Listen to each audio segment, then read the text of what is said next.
So last time we went into a method for rigid body kinetics problems.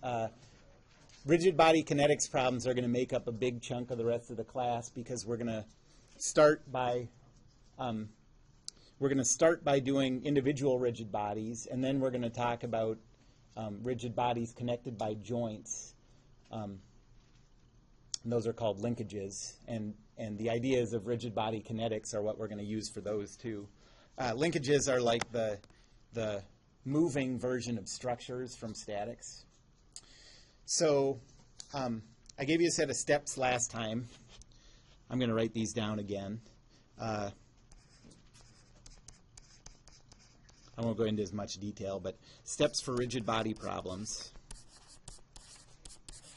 Rigid body kinetics.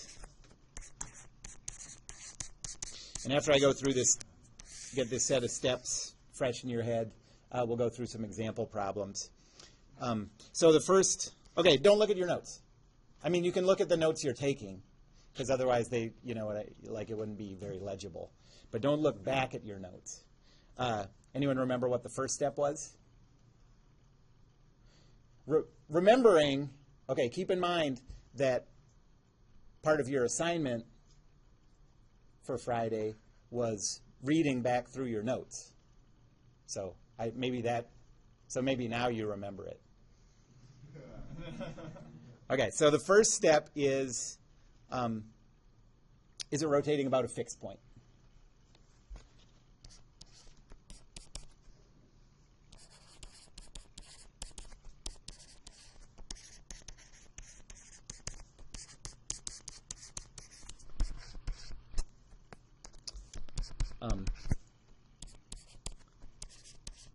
If it is, that's the about point.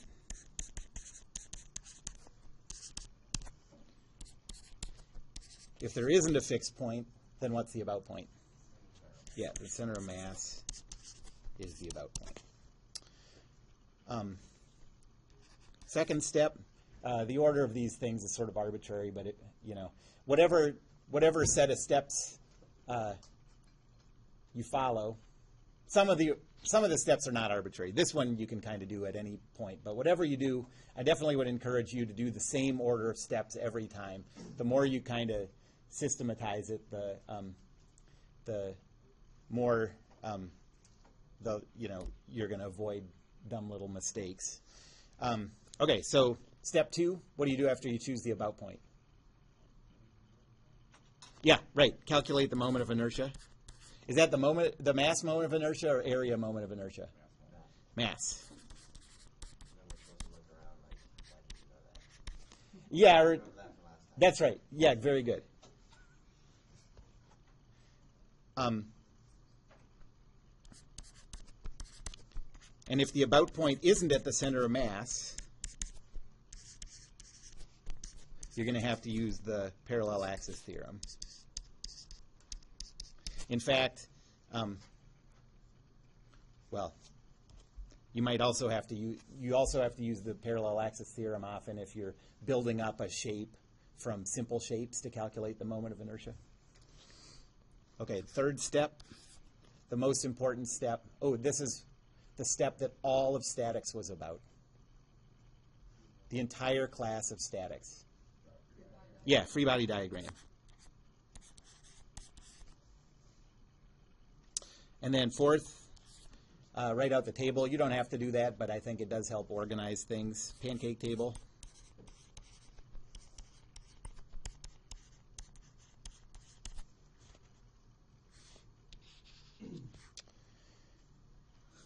The fifth step, in a lot of problems, isn't going to be relevant. You're only going to do this one. Okay, so usually you'll skip this if you're doing the moment of inertia, if you're doing the calculation about a fixed point. So what's this one? What one you probably need to do if you're calculating moments about a fixed point?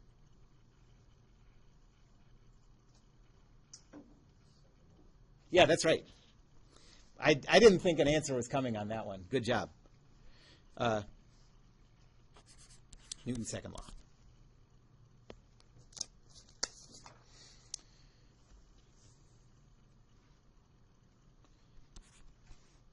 Sixth one, rotational equation, the moment equation.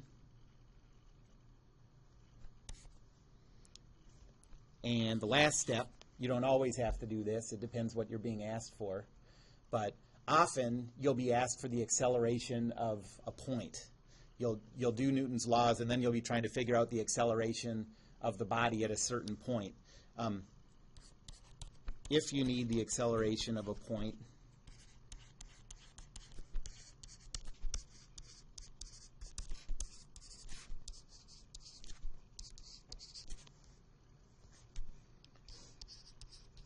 so there are two possible equations you could use for this.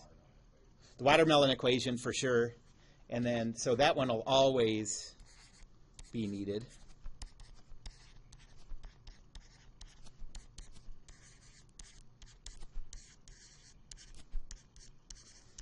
And then usually if there's not a fixed point, there's another equation you'll have to use. It starts with yeah.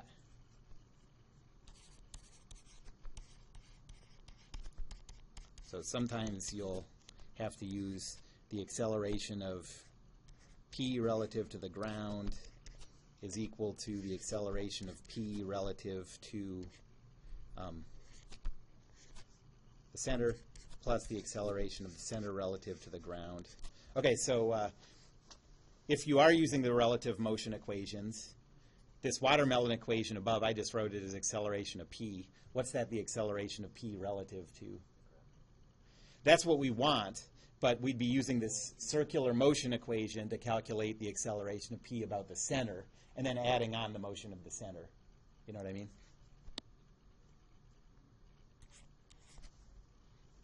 Okay. Any questions about any of those? All right, we're going to have to use those as we go through these problems. So here's the first one.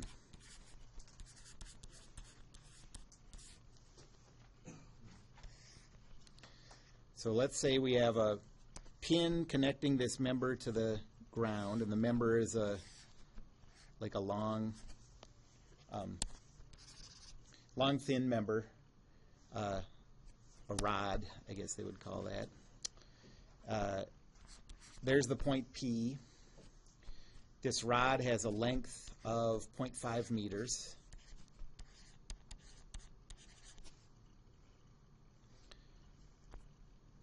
Look at how example's spelled now, like it's in a different language or something. Yeah.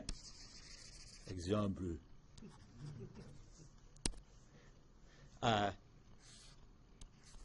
And let's say there's 20 newtons applied there. The mass is 10 kilograms.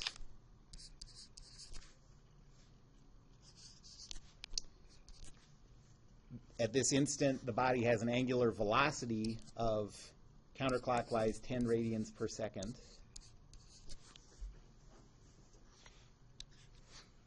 And we want to know what's the acceleration of that point P.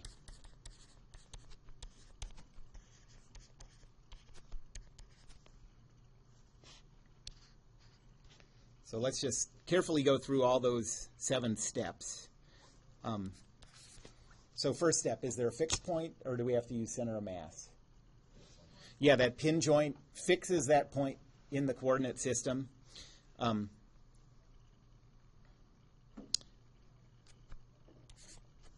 Okay, so there is a fixed point. What? Oh no, I have to restart my computer in 1,440 minutes. We might have to cut class short. So that's a day. Is that? Oh, okay. One day, 1,440 minutes? Now I'm going to sit here and try to, okay. I don't need that kind of distraction right now. Let's get back to this problem. Okay, so there is a fixed point. So the about point is at the pin.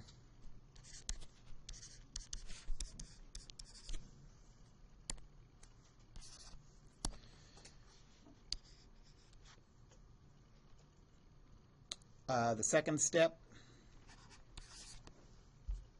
moment of inertia. So the moment of inertia about that point A is equal to the moment of inertia about C, the center of mass, I guess I'll do COM, plus md squared. That's the parallel axis theorem. So for a slender rod, you have the moment of inertia about the center of mass is 1/12 times the mass times the length squared.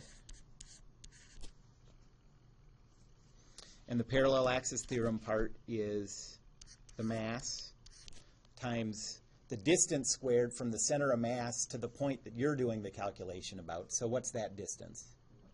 Yep, it's half the length of this thing, so 0.25 squared. And you get 0.83 repeating. Just the 3 is repeating. Kilogram meter squared.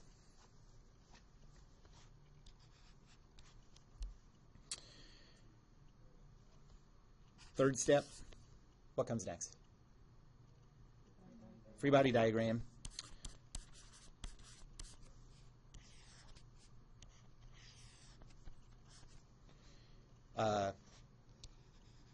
At the pin joint, what kind of load do we have?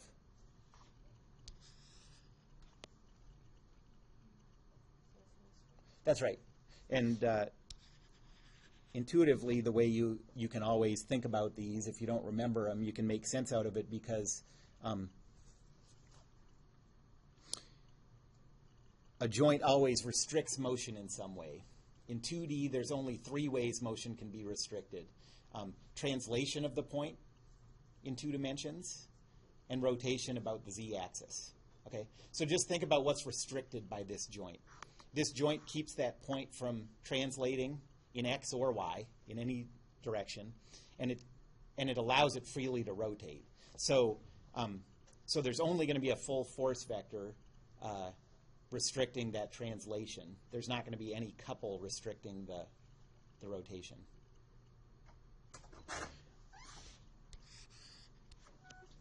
Okay, so we have a full force vector R, and I left off the weight, but let's put that in here. So that's 98.1 down acting at the center. And then there's a force this way of 20 newtons. Anything else? And the way that you know whether you're done is deal with all the field forces. Usually that's just gravity. But it also could be electric fields, magnetic fields. Most of the time, I don't think we're doing any problems in this class with any field forces besides weight. So basically it's just the weight. And then just mentally go around the boundary, looking for places where the outside world contacts the boundary. The only place is the pin down there, and then that applied 20 Newton force. So we know we're done. Okay.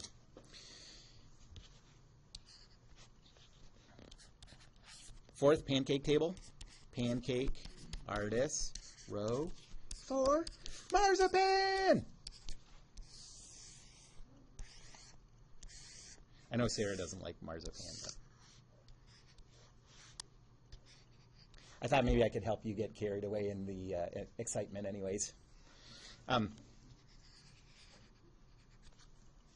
Okay, let's put the coordinate system down here. Why not?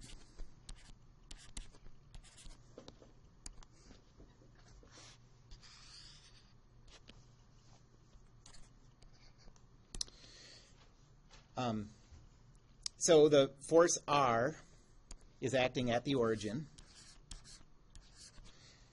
In statics, when we wrote out this table, this was the point where we chose the about point. Now that choice has already been made. We're pretty restricted in what our choice of about point is. So our about point is down at the pin, which is where we put the origin.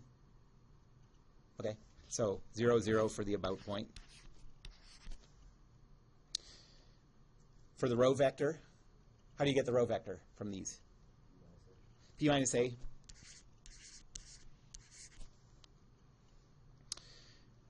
Force vector is Rx, Ry.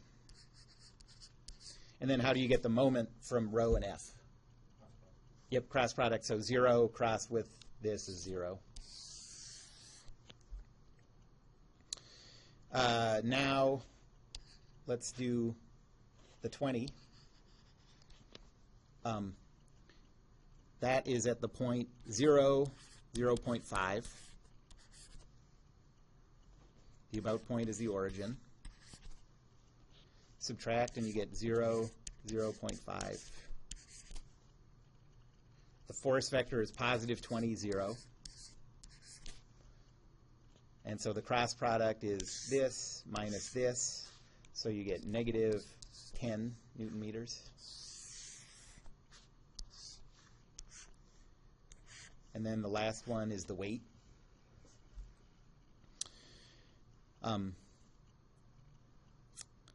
So this is a cool thing. Anytime you want to find the midpoint between 2 points, if you have the 2 points and you want the coordinates, you have the coordinates of the 2 points and you want the coordinates of the midpoint between them, you just average those 2 points. So the weight is acting at 0. It's not very necessary in this case. This is pretty easy. But in cases where you'd have to use trigonometry or whatever to get the midpoint, it's a useful thing. So anyways, 0, 0 plus 0, 5 divided by 2 says that the midpoint is 0, 0.25. Was that a sneeze or was that one of those like sarcastic laughs? Like, okay, good. Could you just move the force to the origin? The force you could through the line of action. Yep, totally. Yep. I mean, we're going to see that it doesn't produce any moment because its line of action goes right through. But yeah. The rho vector is 0, positive 0.25. Bless you then.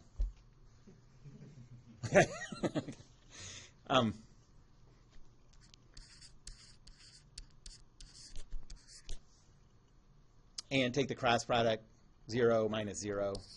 So that's the complete table. And now if you need to use Newton's second law, you add these up for the left side. And to use the rotational equation, add these up for the left side. Okay, step 5. If you're calculating everything about the center of mass, then you probably need to do Newton's second law. Let's not do it for now because it's unlikely that we're going to have to do it.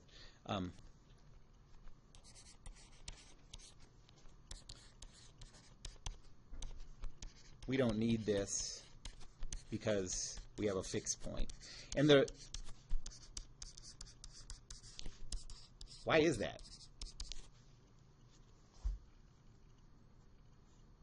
So we're going to see when we get to step 7 that if we did all our calculations about the center of mass, in step 7 we'd have to use the relative motion equations to calculate the acceleration of that point P. And for the relative motion equations, we need to know the acceleration of the center of mass, and that would come from Newton's second law.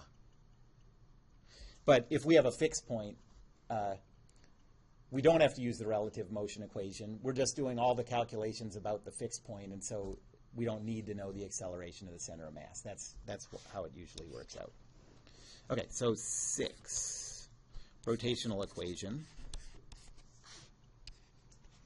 That says 0 plus negative 10 plus 0. I'm just trying to make it clear that we're just adding up this.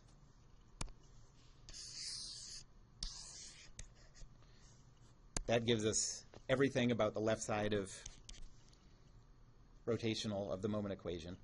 And that's equal to the moment of inertia that we calculated times alpha. And so alpha is equal to 65ths. Oh, that's 12. Yes.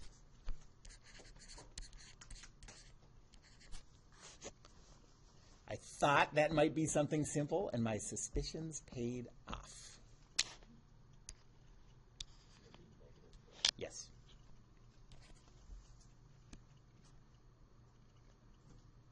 Okay, so now we have this.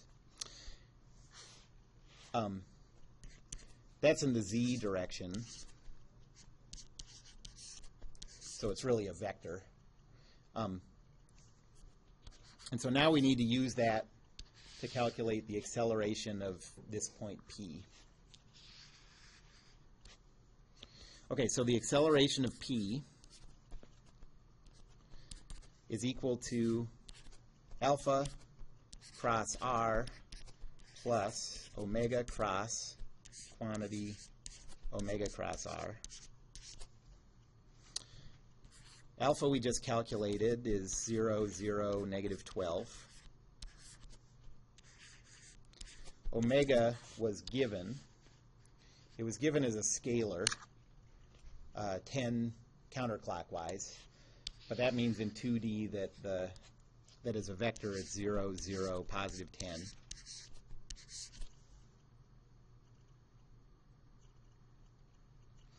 And then what's the r vector? Yeah, 0, positive 0.50, because you're going from the center of the circular motion to the point of interest. So 0, positive 0.50.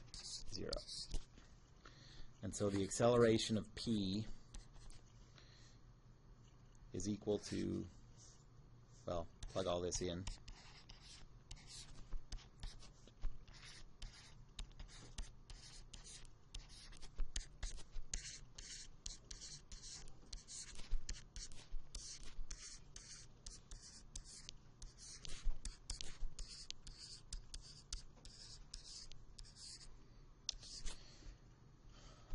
This is going to be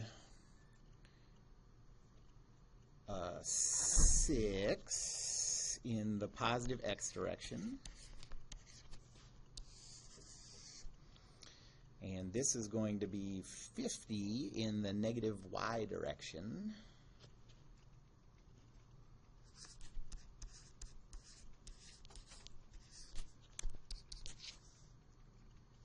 And so we get an acceleration for that point of 6, negative 50, 0.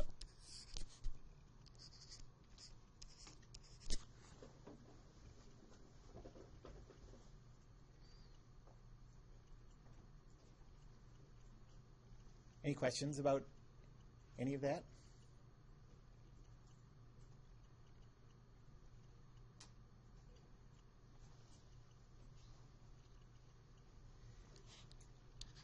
Okay, so now we're going to do something that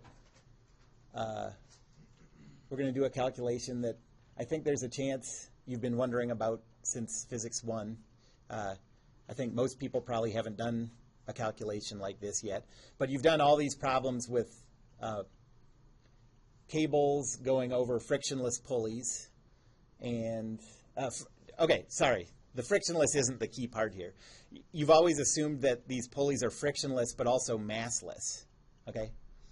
And so we're not going to deal with the friction right now, although that comes in a pretty simple way too. But we're going to now deal with the motion of a cable over a pulley that has mass and see what the difference is, okay? And it's just going to use this same rigid body approach.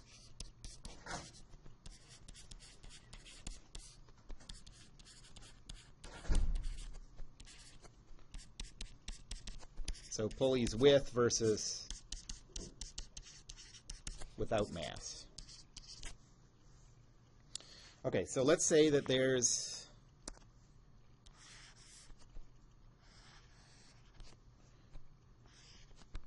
you have a pulley connected to the ceiling with two masses hanging from it. Let's say this one is 20 kilograms and this one's 10 kilograms.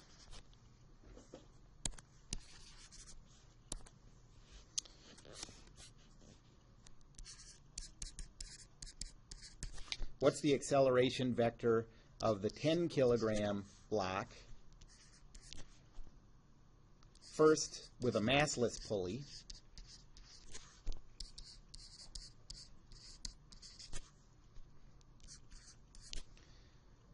And second, with a, let's say 2 kilograms is a lot. Let's say 1 kilogram pulley with a radius of 0.05 meters.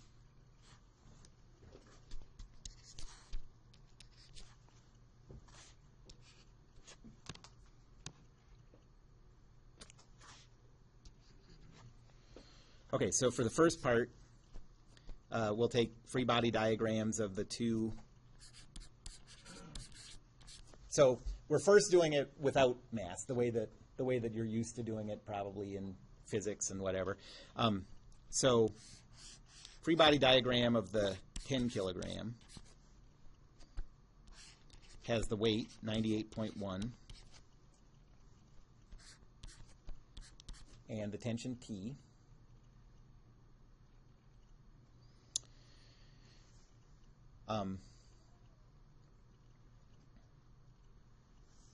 And so Newton's second law says 0T plus 0, negative 98.1 is equal to 0A.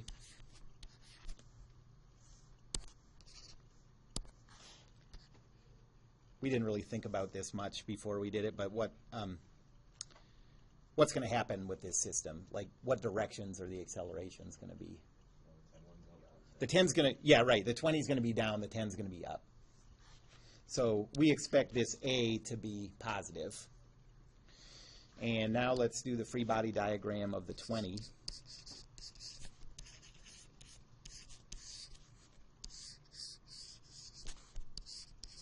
So here we have 196.2 down. And because it's frictionless and massless and the cable is weightless, this tension has to be the same as that one. So Newton's second law says 0T plus 0, negative 196.2. Oh, I forgot the mass here. That's sort of crucial. Sorry about that. So Newton's second law for the 10 kilogram, the mass times 0A. And now Newton's second law for the 20 kilogram, we have the two forces, and those are equal to the mass times the acceleration vector, which is going to be 0 for x, something for y. Do we know what that y acceleration is? It's going to be negative A, yeah. Those have to be the same if that pulley isn't changing length, if that cable isn't changing lengths. Okay, so 0, negative A. And if you don't see that right away, it's fine. You'd end up with one equation where you have an A1, one equation where you have an A2. You'd have too many variables for your equations, and then you'd think, I got to find some other equation to relate these variables, and then you could go back and think like, okay, A1 has to be opposite of A2, and so you can work it in as a system of 3 equations for 3 variables that way. We just spotted it right away, so. All right, and so what you get is you get one equation that says T minus 10A is equal to 98.1. The second one says T plus 20A is equal to 196.2. Let's subtract this one. And we get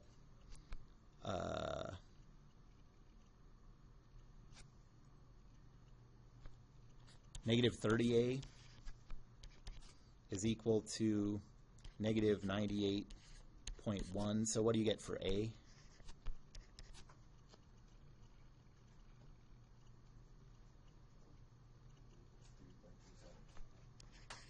.37 meters per second squared. Okay. I was thinking of a different kind of pulley.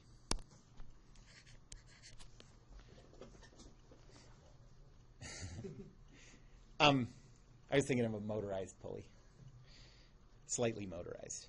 Okay, so does it make sense that we got a positive answer for the... Yeah, right. That's right. So what we got here is that the acceleration vector for the... So turn that value into a vector for the 10 kilogram mass. You can do it by just plugging this variable value back into... We have the acceleration... You know, that's the acceleration vector for the 10. We just didn't know what A was yet.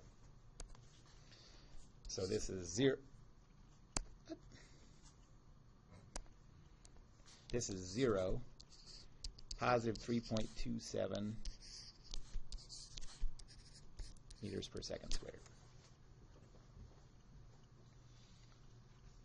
Okay, so now we're going to do this problem with that pulley having mass.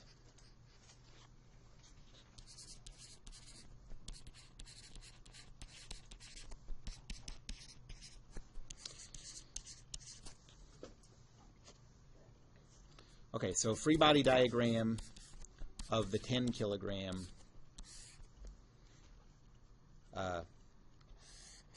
mass. We have the weight down here, 98.1. And then we have a tension.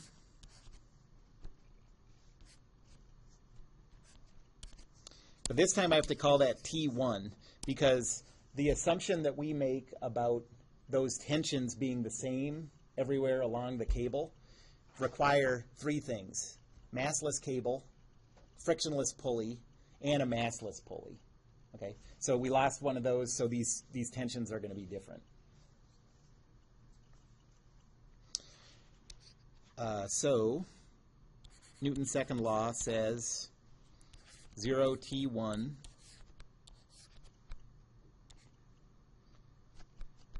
plus 0, negative 98.1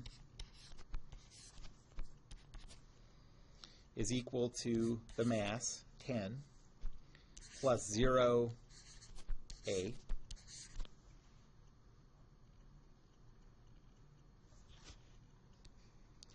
And now we'll go to the free body diagram of the 20 kilogram.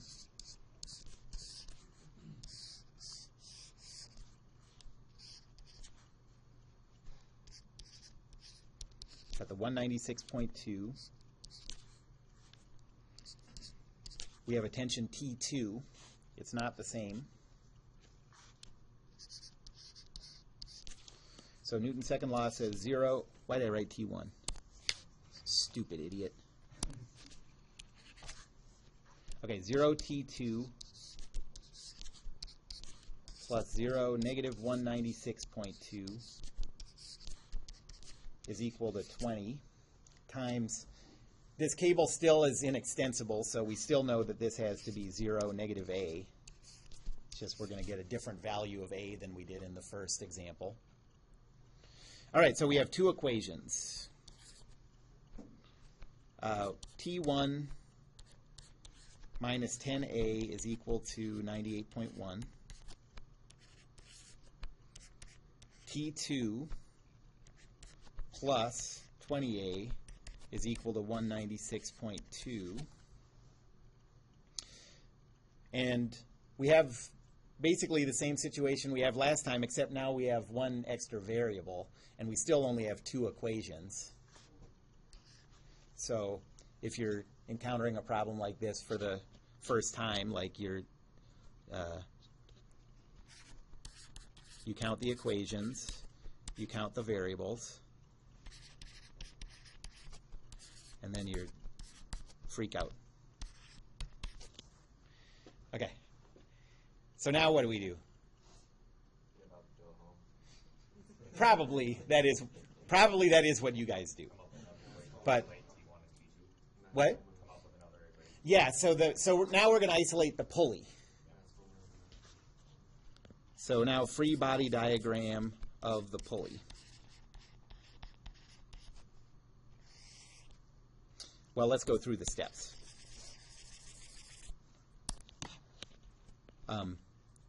So now we're going to use rigid body kinetics for the pulley.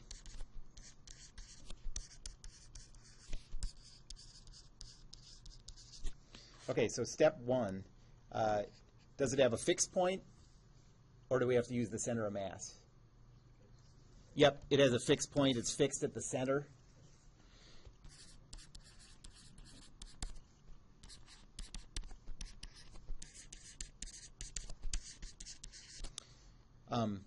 So moment of inertia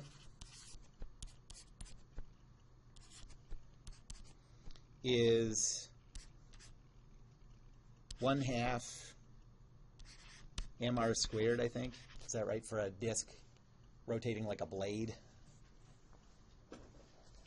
I think that's right.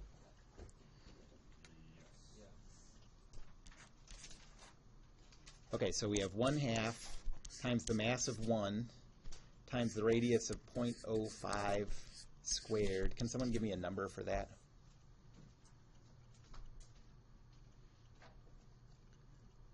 I mean, the correct number. 0.0 what? 2 zeros?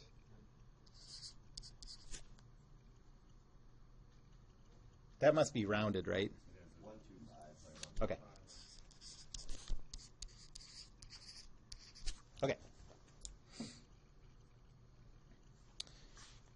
So now free body diagram.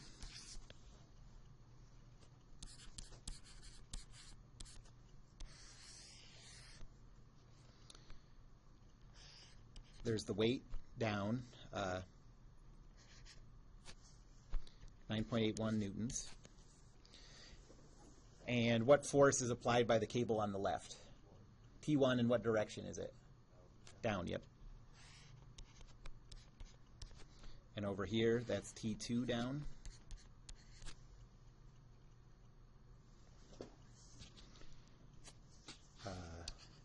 So now I'll go through the pancake table. Pancake, artist, row 4, marzipan.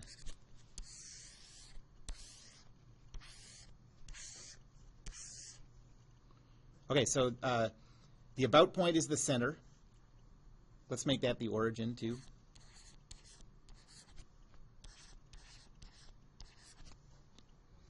Subtract for the row vector. The weight force is 0, negative 9.81. Cross product is 0. The force T1, that's acting at negative 0.050.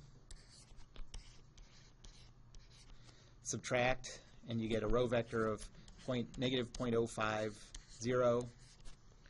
The force vector is 0, negative T1. Cross product is positive 0.05 T1.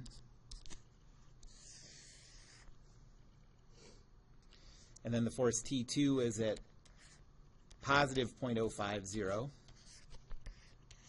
So that's also the row vector, just because our about point is the origin. The force is 0, negative T2. And the moment is negative 0.05 T2.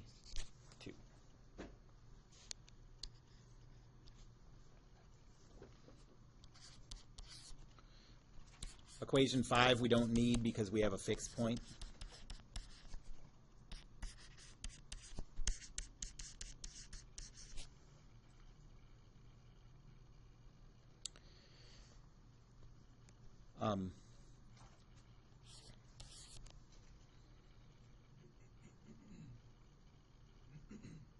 Equation 6 says, okay, that's rotational equation. That says positive 0.05 T1 minus 0.05 T2 is equal to 0.00125 alpha.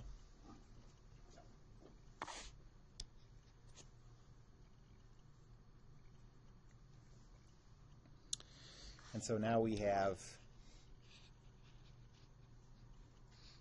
where's the first set of equations?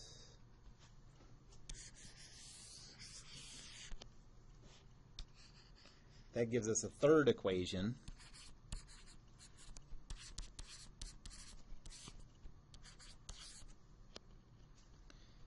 Uh, 0.05 T1 minus 0.05 T2 minus 0.00125 alpha is equal to 0.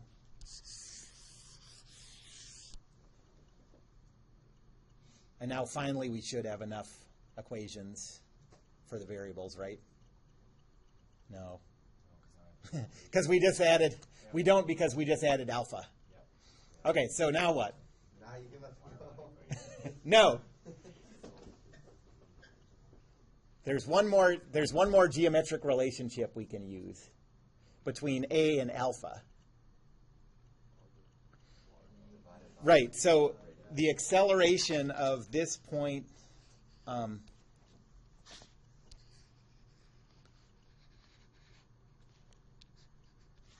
the acceleration of this point is the same as the acceleration of that 10 kilogram.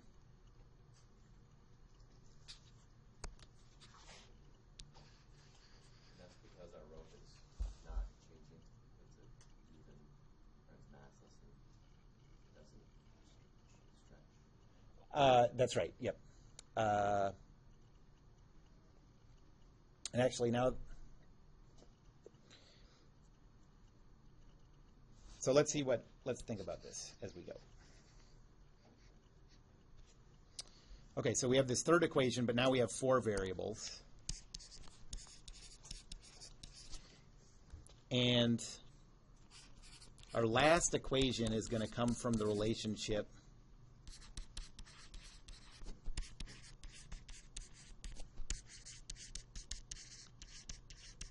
between A and alpha.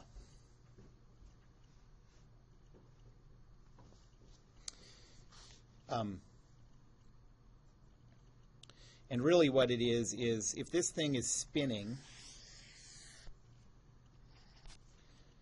the acceleration of this point has a centripetal part and a tangential part.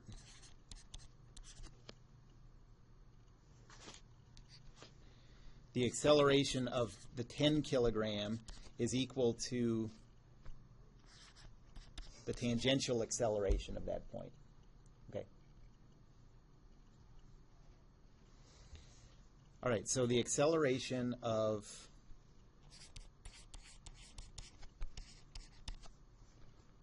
so what we really want is that tangential acceleration of the contact point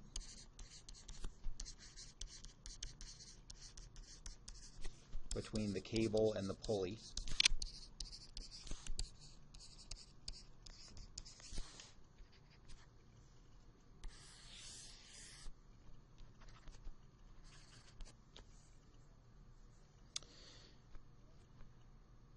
The tangential acceleration is equal to alpha cross r.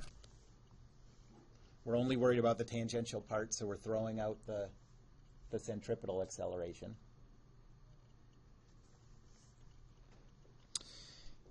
That's equal to 0, 0, alpha crossed with, what's the r vector for that point? Yep, negative 0.05, 0, 0. And so you get 0, negative 0.05, alpha, 0.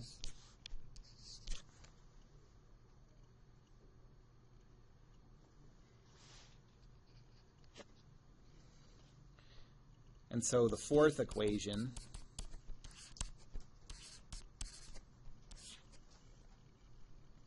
says negative 0.05 alpha plus A is equal to 0.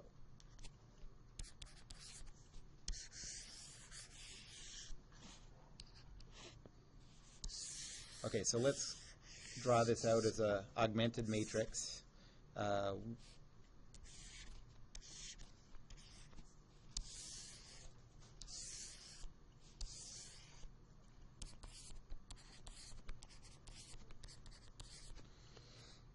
the variables, what did we have? T1, T2, A, and alpha.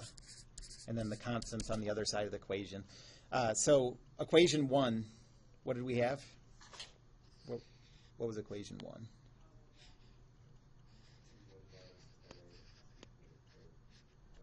Okay, so 1T1 minus 10A is equal to what? 98.1?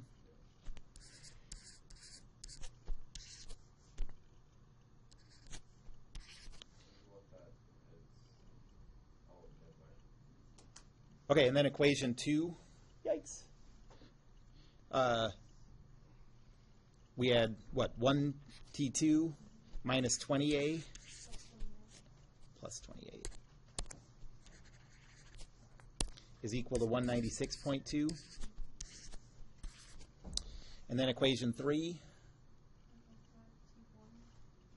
okay?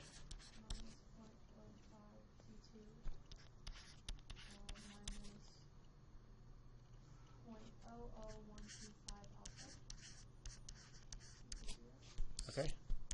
And then the last one here, minus 0.05 alpha. A, one of those, 0 constant. Can someone get that answer?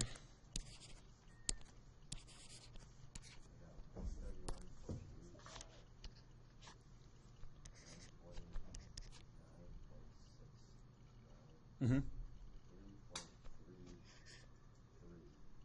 That's not good.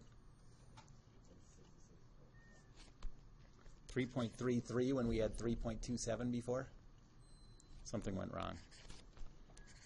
Did anyone else get those same numbers? Yeah? Did you get the same answer for acceleration? Oh, you didn't do it? Oh. Someone else type it in. Damn it. Okay. Well, we'll fix it next time. Why couldn't you do that? Because that's bigger than the acceleration. That's bigger than the acceleration we had without mass, and that mass takes sort of absorbs some of that acceleration. Some sign is wrong. Yeah. Okay, we'll fix it next time.